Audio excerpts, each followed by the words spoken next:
5 pays ont tiré leur épingle du jeu lors de la 4e édition de EDF Pulse Africa dans le 16e arrondissement de Paris. B-Black a rencontré les lauréats pour vous. Je me permets juste, mesdames, si vous me permettez, de féliciter toute mon équipe, tous ceux qui nous ont assistés de près et de loin, 6 mois de travail.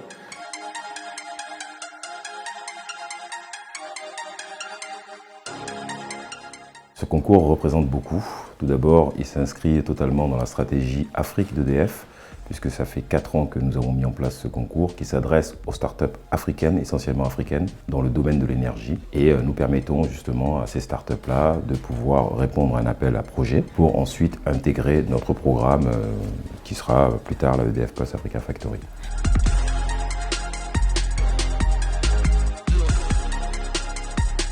Alors, je suis Nomi Zinamona, camerounaise et ingénieure en génie électrique. Je suis Sarah Bellafki, marocaine.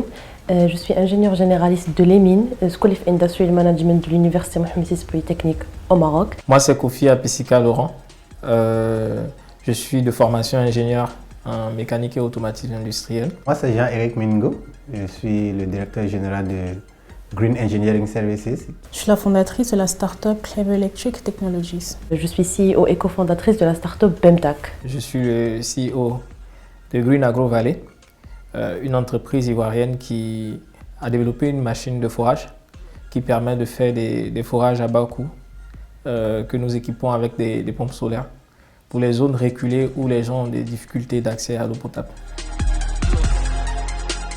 Nous avons désigné les lauréats de manière très simple en fait, c'est-à-dire qu'il y avait 2 chemins, comme j'ai l'habitude de le dire.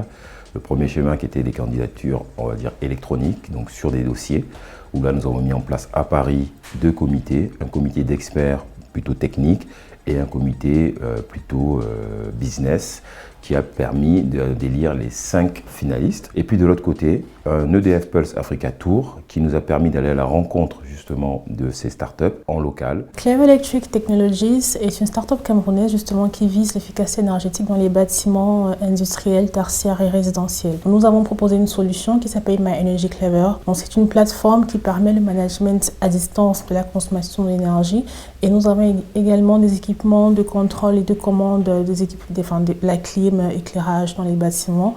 Voilà, pour aider nos clients à économiser de l'énergie. BEMTAC, c'est une start-up créée en 2019, mais c'est un projet qui vient de loin. Donc on a commencé il y a 5 ans, quand on était élève ingénieur. Depuis 5 ans, nous essayons de créer un nouveau concept de réfrigération solaire qui n'utilise pas les panneaux photovoltaïques, mais qui utilise une autre solution innovante, Deep Tech.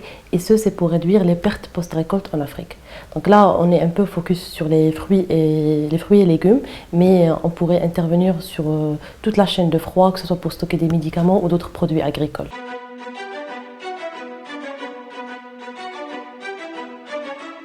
Le projet qu'on a présenté concernant EDF Plus Africa est un projet de moulin solaire qui va permettre de réduire la corvée des femmes, c'est-à-dire dans les villages du Burkina, les femmes faisaient beaucoup de corvées, c'est-à-dire 7 à 8 km par jour pour pouvoir avoir de la farine, qui est l'élément principal de la nourriture de la population burkinabé. Du fait qu'il n'y avait pas de moulin, de manque d'électricité, donc pas de moulin dans les villages. Et là, Green Engineering Services est venu avec la solution qui est le moulin complètement solaire, qui va résoudre 3 problèmes en un seul point. C'est un projet à grand caractère social parce que l'eau, c'est la vie. Tout le monde en a besoin. Et EDF, c'est normalement un acteur responsable qui a envie d'avoir un impact positif sur les populations. On est toujours en développement de la technologie. Donc on va essayer de collaborer avec EDF sur le volet R&D. Une fois on est prêt, donc on va passer à la partie pilote et ce sera en Côte d'Ivoire. La prochaine étape, ça sera d'exporter ce moulin solaire hors des frontières du Burkina. Dans un premier temps, c'est à travers l'expérience d'EDF pouvoir mieux structurer la boîte pour nous étendre plus rapidement. Surtout la EDF Pulse Factory qui en fait consiste à nous suivre sur le côté R&D, le côté financier et administratif pendant 1 an pour qu'au finish nous puissions être prêts à affronter le marché.